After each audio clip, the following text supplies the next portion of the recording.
Good day and welcome to Chess Corner. In today's game, we have a game from FIDE candidates round one. This is a game from Grandmaster Alireza Firouzja against Grandmaster Praggnanandhaa. FIDE candidates will basically determine who will be the next challenger for the World Championship, wherein they will be facing Grandmaster Ding Liren. Well, let's get right into it. So Alireza playing white opens up with e4. We have e5, knight f3, knight c6, bishop b5, a6, bishop a4, knight f6, castle, and then on knight takes e4. So this is actually a Roy Lopez opening, and basically these are all book moves that they have here. So we have b4, and then we have b5, bishop b3 played, and then we have e5, we have capture on e5, and now we have bishop 6. So depending the pawn on d5, it is actually attacked twice. So here we have c3 only, and now we have bishop to e7. We have bishop c2 now, and now we have bishop g4. So as you can see in this position, there's always like possible threat here on e5, but now we have only like in e1 and pinning the knight. So we have knight c5 only. We have knight to d2, knight e6, and now we have king to h1.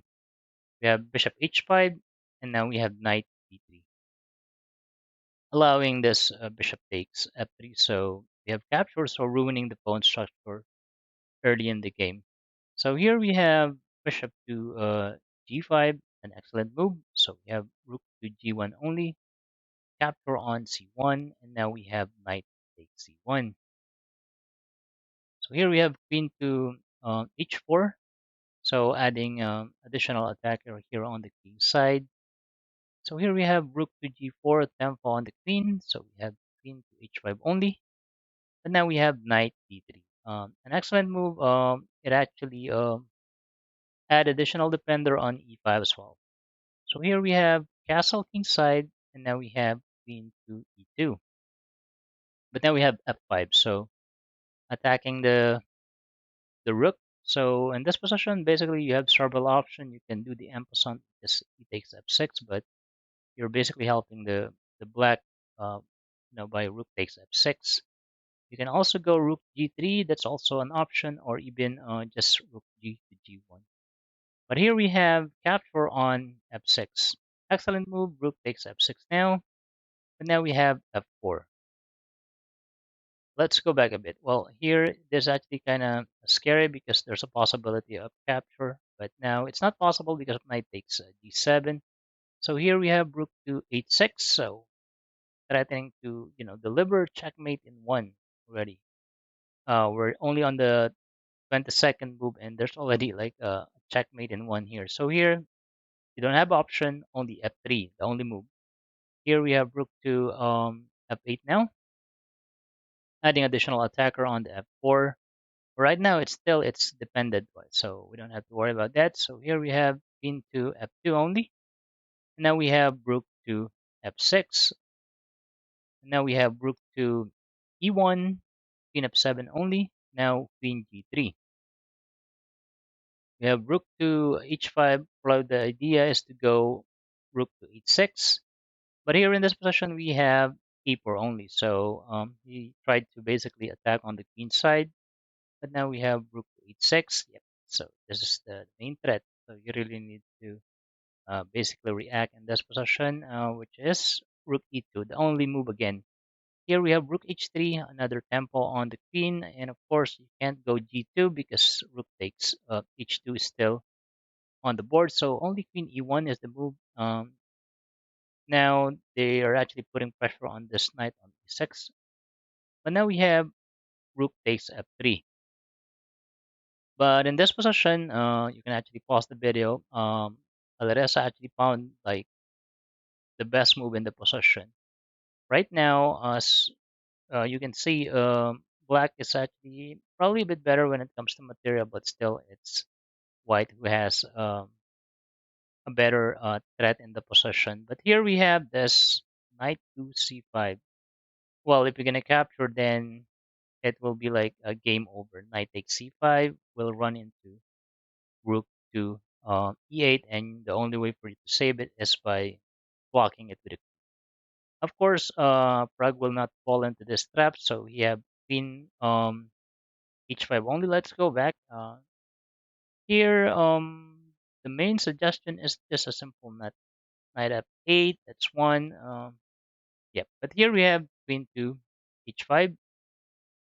Still, putting pressure on this pawn on h2.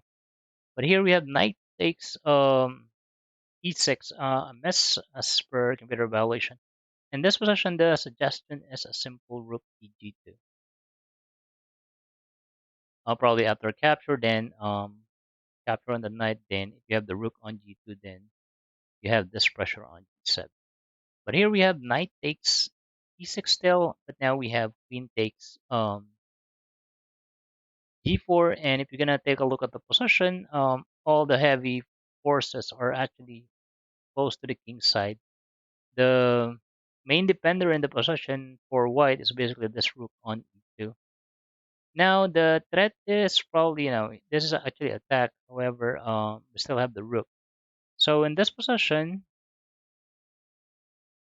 we have knight d5. Excellent move again. Now white is the one who has the threat of checkmate here on e8. So, but in this position, Praggnanandhaa found the best move again, which is knight e5. Well, knight e5 is actually a really strong move because, let's say, for example, if you're gonna capture the rook in this the knight rather. So let's say rook takes this position. If you're gonna capture the rook, then this will be a draw via rook takes h2.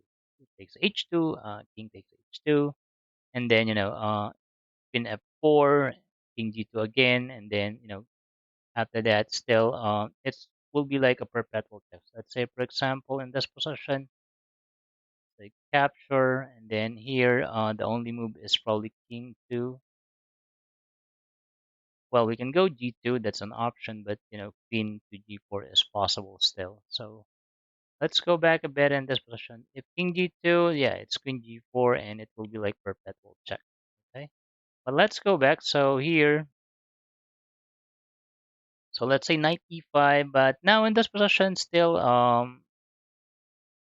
plays rook takes e5, and of course Praggnanandhaa actually saw it in this position. As you can see, the main threat is to deliver checkmate. Black is actually down a piece also in the position, but the main thing is the king is actually like alone on the edge of the board. So here we have rook takes h2. Another excellent move by Prague here. Of course, you don't have a choice just to capture it with king takes h2. But after that, queen h5, we check. Okay, so after queen h5, basically there's only like one move again, which is king g2. After king g2, now queen g4.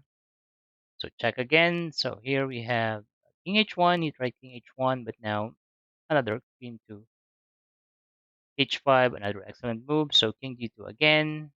Now queen g4. And this is actually like king h1.